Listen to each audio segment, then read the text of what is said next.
Populist Monthly is brought to you by EULA Creators Nation. EULA is a leading YouTube multi-channel network, an influencers-focused development platform for content, experiences, products, and brands. EULA works with international creators and brands to develop, manage, distribute, and commercialize products, experiences, content, and IP. Some of the most popular creators on YouTube are part of the EULA network. Their team of specialists consult their creators on channel development, organize collaborations, manage copyright claims and rights, protect content from piracy, give free access to the music library, and to a professional optimization toolkit. Apply now at www.eula.com. That's www.eula.com.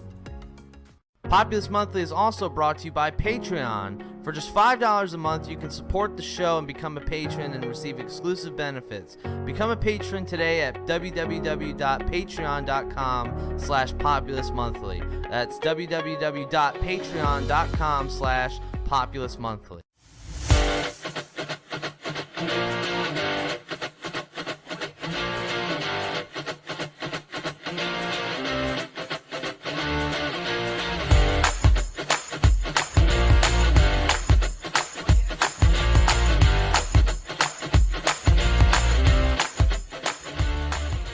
Hello, I'm Sid Tucker, and welcome to the second edition of Populist Monthly. It is now September, thank God, we're finally escaping the heat.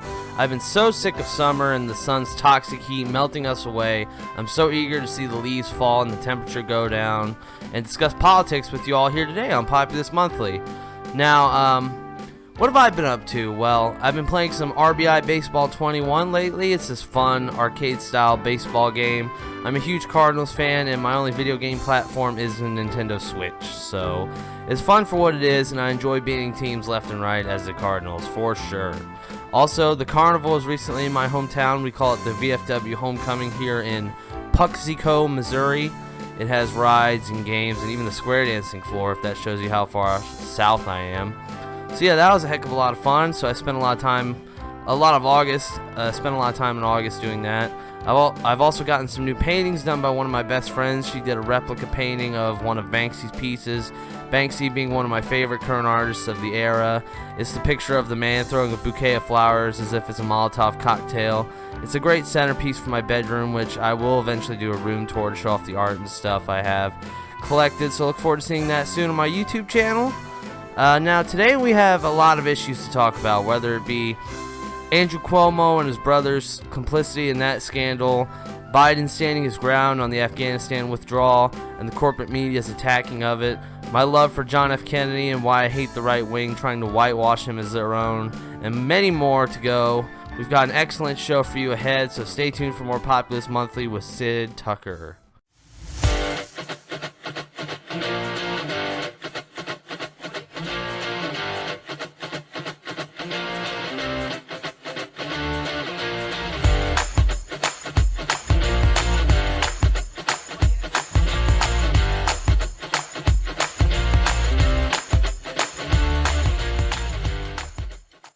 Welcome back, and now let's start with something a little awkward. My faith. See, I'm a Baptist Christian who looks at the world through the vantage point of the weak and the vulnerable. I want to make sure each person made in the image of God is able to live a life of decency and dignity. That's how every Christian should see society. I'm not saying we should break the wall of separation between church and state, but instead vote the way that Jesus would. For more programs to help the poor and the weak, higher taxes on the wealthy and such. I mean, just look at Proverbs 19:1. Better is a poor man who walks in his integrity than a rich man who is crooked in his ways. Or how about Leviticus 19:34? The foreigner residing among you must be treated as your native born. Love them as yourself, for you were foreigners in Egypt. I am the Lord your God. My Christianity shapes my worldview. So when I see billions spent on bombs that create death showers and not nearly enough spent on the sick or the hungry or the poor, I get frustrated with the direction of our country, the way it's going.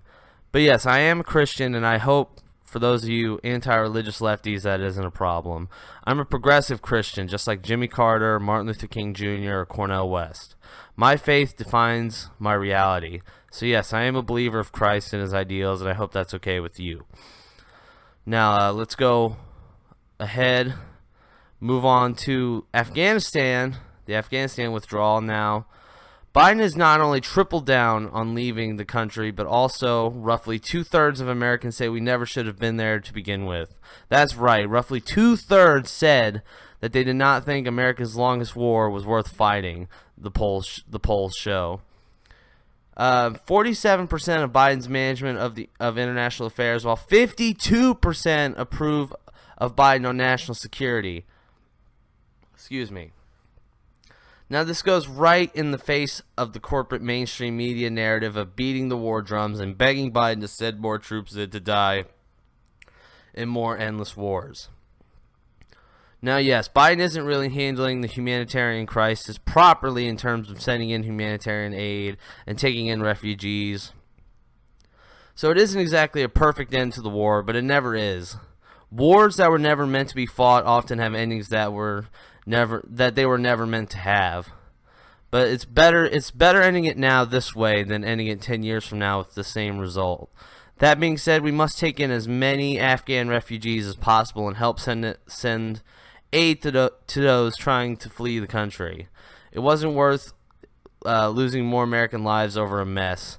After 20 years, you've got to cut loose. Now let's see Biden do the same on Iraq, Yemen, Syria, Libya, etc. This is a good step forward in Biden's foreign policy, and I look forward to more forever wars ending. Keep up the good fight, Mr. President. End these wars once and for all. We'll be back with more Populist Monthly after this.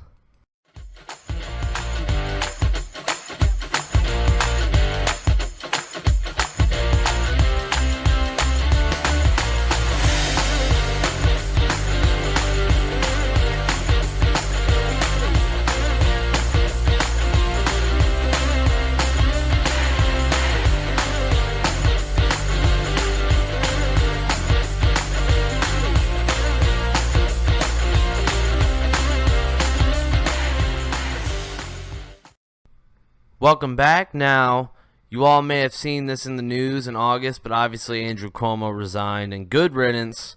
I hope those of you New Yorkers who voted against Cynthia Nixon feel dumb now, because she would have and still could be a great governor for the state of New York. But anyway, before Cuomo resigned, he did this absolutely embarrassing propaganda video, basically obfuscating all of his accusations and basically calling the women liars. Then once one of the women spoke out in an interview, forgive me, I can't remember her name at the moment, but yes, she speaks out. Then later on, they do a big press conference trying to dissect her statements and accuse her of lying before Cuomo finally threw in the towel and stepped down. It was a huge embarrassment to Democrats like me seeing Cuomo actually put up any sort of fight with this scandal when the evidence was so overwhelming. I mean, throwing the women's name through the mud before resigning and still not taking responsibility for your actions is just absolutely reprehensible. And you know Chris Cuomo was advising him all the way through that. In my opinion, he advised him through the fight against the women, and he advised him into resigning. I mean, it's not like they're just associates or acquaintances. In the early days of COVID, Andrew gave his brother Chris access to top-tier COVID testing facilities and such. They're both culpable in the scandal, and it's sad that they're both not gone and ostracized from political and media circles. Excuse me. I'm going to be honest. I never liked Chris Cuomo. From the day he told Bernie that the billionaires run the elections,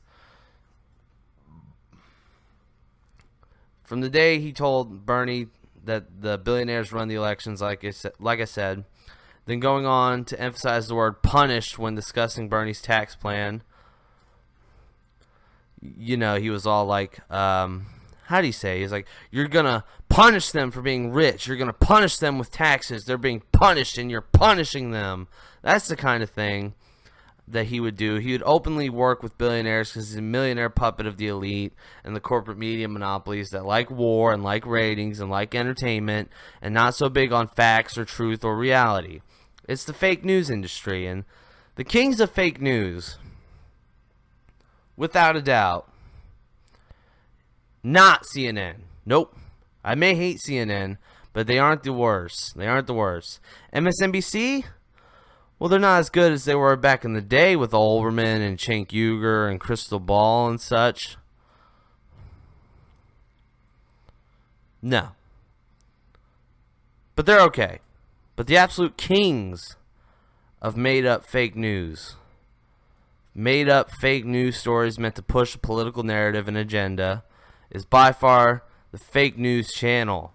Fox is the only supposed news channel I've ever seen that had to change their catchphrase because they weren't actually fair and balanced. They've gone so far off the deep end that they actually have white supremacist hosts now. I mean, you have Tucker Carlson and Laura Ingraham talking about the Great Replacement Theory, talking about how white birth rates have gone down and that there's an entity trying to replace the white race. Just idiotic stuff. Having them side with the Taliban on gender rights. Having them side with the Russians and Trump during the 2016 election scandal and denied clear quid pro quo that would have gotten Trump impeached. You have the fake wars on Christmas, Thanksgiving, Easter. All of these lead me to believe that when it comes to BS fake news, Fox News is king. I mean, despite the carnage and chaos that took place at Kabul airport, Fox News is still pushing anti-refugee talking points. You can't have wanted the war to end, then say no to Afghans wanting to seek refuge from the Taliban. Otherwise, they're just going to get slaughtered. Are you okay with that, Tucker Carlson? Are you okay with one of Trump's allies being a Muslim theocratic dictatorship that beheads teenage protesters like Saudi Arabia does? You know? And to say that the Taliban is right to not have, quote, gender politics pushed onto them, and that they're just revolting against that is insane and really shows your inner sexism. Tucker Carlson is an out and about white supremacist fake news king. Now, I want everyone listening to this to read, I want you to read Roger Ailes' secret Nixon-era blueprint for Fox News. This was a memo. Their plan was to put the GOP on TV news back then. This was during the Nixon era. Then 20 years later, bam, comes Rush Limbaugh in the 90s. Then bam, here comes Fox News out of nowhere from the depths of The Simpsons. Because The Simpsons, they basically created Fox. Made them mainstream. But anyway. Excuse me. This memo I'm talking about called A Plan for Putting the GOP on TV News is included in a 318-page cache of documents detailing Roger Ailes' work for both the Nixon and George H.W. Bush administrations that these people that I'm reading off of, I don't know who wrote this article, but that they obtained from the Nixon and Bush presidential libraries. Through his firms REA Productions and Ailes Communications Inc., Ailes served as paying consultants to both presidents in the 70s and 90s, offering detailed and shrewd advice ranging from what ties to wear to how to keep the pressure up on Saddam Hussein on the run-up to the first Gulf War. Nixon and Ailes wanted a partisan pro-GOP news operation to sideline liberal criticism and deliver prepackaged pro-Nixon news to local TV. It's the proto-Fox News, and it's the exact result of the first modern Republican, one of the most evil politicians in history, and easily in the top 3 worst presidents of all time, Richard Nixon. So yes, the kings of fake news is Fox, and Nixon is their god. Now, let's talk about something that happened today right before we started recording this. This happened today on the 20th because I record these snippets in advance to add on to the podcast. So that way there's more substantive information within them. But yes, today a man by the name of Floyd Ray Roseberry, aged 49, surrendered to police hours after making a bomb threat near the Congress building in D.C. The man who spouted MAGA conspiracy theories was obviously another example of right-wing white supremacist terrorism in this country. In the Middle East, they have Al-Qaeda. Here we have Y'all-Qaeda. Now, he was from North Carolina. He was a devout, quote-unquote, Christian, although I'm pretty sure he didn't read the whole thou shalt not kill thing. and the be good to thy neighbor's part. But anyway, this scumbag deserves whatever he gets in the judicial system because these MAGA terrorists need to be shown no mercy. I mean, remember the male MAGA bomber from a couple years back that sent bombs to CNN, MSNBC, major political names on the liberal side, and more? Remember the guy who ran over and murdered Heather Heyer in Charlottesville during a peaceful anti-racist protest? Remember the synagogue shooter?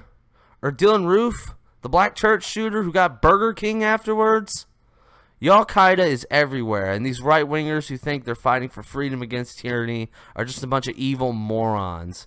Think about the vaccine mandate for a second. There are already vaccine mandates for other infectious diseases. It's not tyranny, it's about public health. You already take the vaccine for measles and other infectious diseases, so stop acting like this is tyrannical, you idiots. You don't have a right to spread the plague among innocent people, nor do you have the right to commit terrorism or run over children by speeding through a neighborhood. Wearing a mask and taking medicine to prevent illness isn't the same as literally having your freedoms taken away. You anti-vaccine, anti-mask, MAGA terrorists are a cancer on society. Now get lost and get out of the way. We'll be back with more Populist Monthly after this break.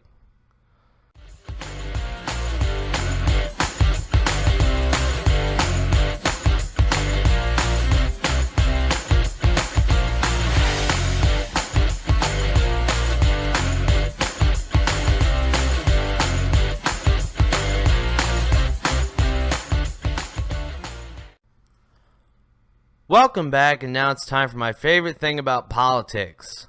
Raving about the Kennedys. Now, Sid, you might ask me, why are you talking about the Kennedys? It's 2021. Shouldn't you be talking about something current? Well, here's the thing. Excuse me. PragerU, a couple years ago, PragerU being the right-wing propaganda site, the pseudo-education site. Years ago, they did a video claiming John F. Kennedy was a conservative. Excuse me. Then, a man by the name of Ira Stoll, who is an idiot, along with Dennis Prager, also wrote a book claiming JFK was conservative. Keep in mind that JFK lowered taxes at a time where the rate was much higher than it is today. Lowering taxes in general doesn't make you a conservative. It always depends on where the tax bracket is. Believing in one tax cut doesn't mean you believe in all tax cuts. Bobby, John, and Ted were all lefty liberals who supported the poor and working class with federal spending, period. Furthermore, in his first term, unemployment and welfare benefits were expanded. This is JFK. Unemployment and welfare benefits were expanded. Social Security benefits were increased by 20%. He expanded the powers of the government in preventing, controlling air pollution, created food stamps, advocated single-payer health care. He even signed affirmative action into law, used diplomacy to end the Cuban Missile Crisis, and kept corporate and top-rate income taxes at high levels. In addition, PragerU are admitting that there was an ideological shift between the two parties, something that they have denied in previous videos when it comes to things like the Republicans' racist Southern strategy. PragerU is disgustingly stupid and wrong, and Ira Stoll needs to do more reading instead of writing. So there you go. I've got that off my chest. I'm glad people are now coming on to the fact that JFK was a liberal and proud of it. Now let's talk about something that infuriated me. Texas Governor Greg Abbott's ban on school mask mandates has now been dropped at the time of this recording. The idea that you're not only forced to go to school, but also forced to not wear a mask is absurd. In Florida alone, there's over 50 kids being hospitalized for COVID a day. 50 a day! They can't take the vaccine, so they need to be wearing masks if they're going to school, period. Greg Abbott and Ron DeSantis have handled this plague so horribly and intentionally. Remember when the one crowd cheered Marjorie Taylor Greene when she announced low vaccine numbers? This is what the right wing wants. More disease spreading and killing of children. They're pure evil at their core. They care more about Dr. Seuss books than they do the poor or the kids. If you want Republicans to really care about a kid, then you'd have to jam them back into the womb. They're ridiculous. And if you're not voting blue in the midterms to save us from these fringe right wing that's holding us hostage, just know that you're being complicit in the deaths of children. Silence is violence. I'm also glad to hear that 1 million in the U.S. got vaccinated in 24 hours. Hopefully we'll see a day where COVID is eradicated for the sake of our humanity. So pray for COVID to end and pray for the ignorant to get vaccinated so we don't have to overcapacitate our hospitals with their foolish selves. When there's people that need treatment that aren't dumb, the hospital shouldn't be full of unvaccinated people who need COVID treatment. That's just my opinion. Now let's talk about Mo Brooks. Earlier when I spoke about the MAGA bomber at the Capitol, I said before that he was spewing right-wing propaganda over a Facebook live stream. I neglected to mention the Facebook part, but whatever. While he was doing this, and some of the things he said were akin to calling Biden a socialist, and this representative from Alabama, of course Alabama, expressed public sympathy for the terrorists due to his anger of socialism. So the right wing has sided with the Taliban, and now they're doing lip service to Al-Qaeda. These are terrorists. Mo Brooks is using the same Republican logic of, if the government does anything to help poor people, it's therefore socialism and bad. Rah-rah.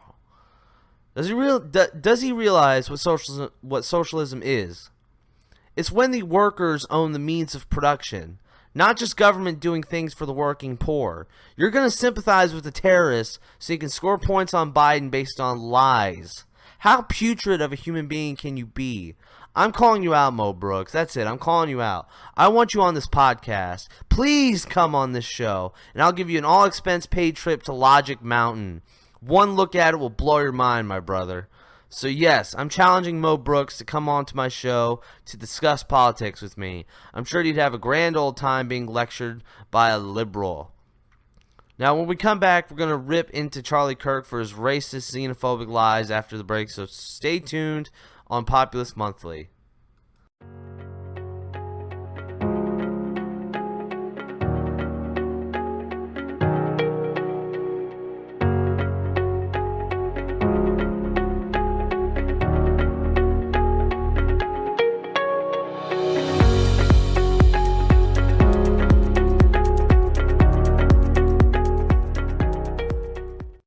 Welcome back. Now, this is going to be the final segment of the episode, but don't worry because I have a special announcement to make.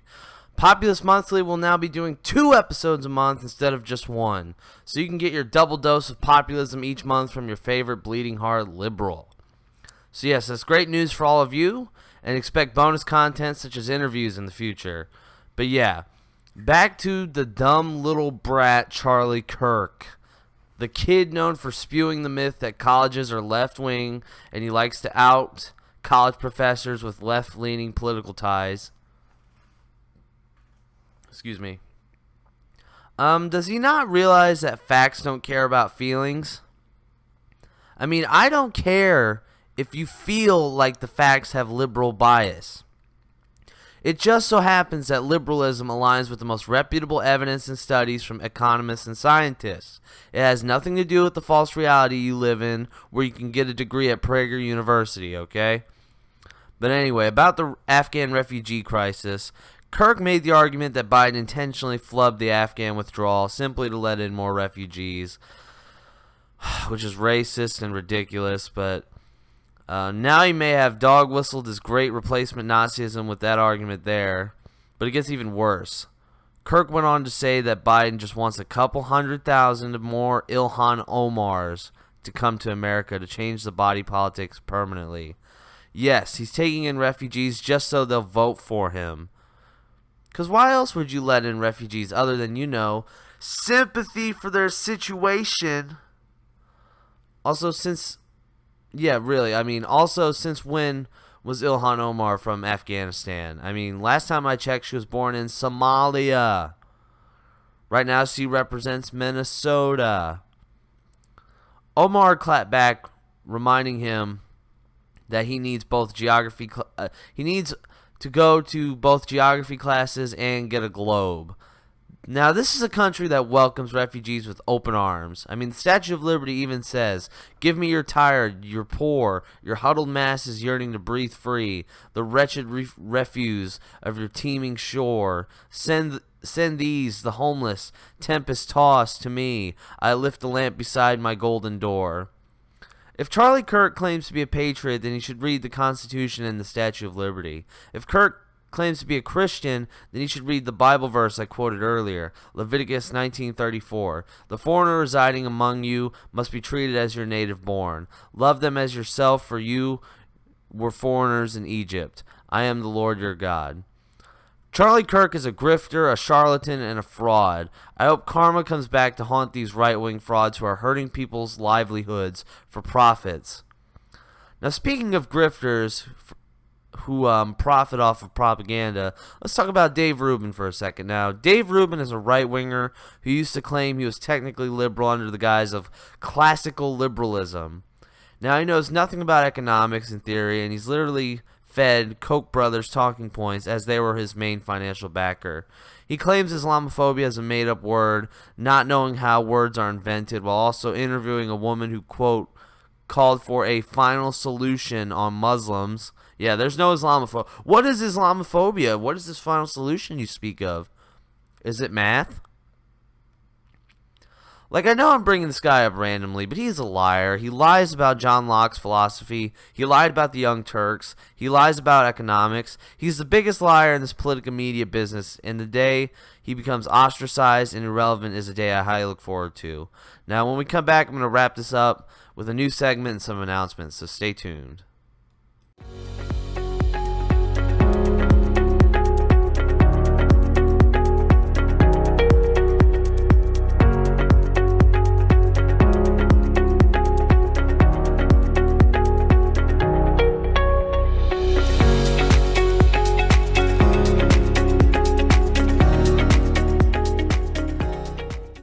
Alright, we've come to the end of this fiasco, and I'd like to announce that we're going to be doing special guest interviews soon, starting with the surprise guest that I won't reveal right now. Let's just say he's been experimenting lately, and I'd love to get his thoughts on some issues. Now, I'd like to end today's podcast with a quote from one of the greatest to ever play the game of baseball, the late great Stan the Man Musial, and quote, "Unless you give it all you've got, there isn't any sense in playing." So everyone listening, be sure to give it all you've got. Take part in protests. Get in the streets. Vote like your life depends on it. Don't be distracted by gizmos and technology. Let's rock the boat, fight the power, and move this country forward. Thank you all so much for listening, whether it be on YouTube or Podbean. And I'll see you next time in early September, since I decided to release this episode early. And we're now doing 2 episodes a month now. So yes, thank you for listening, and peace out.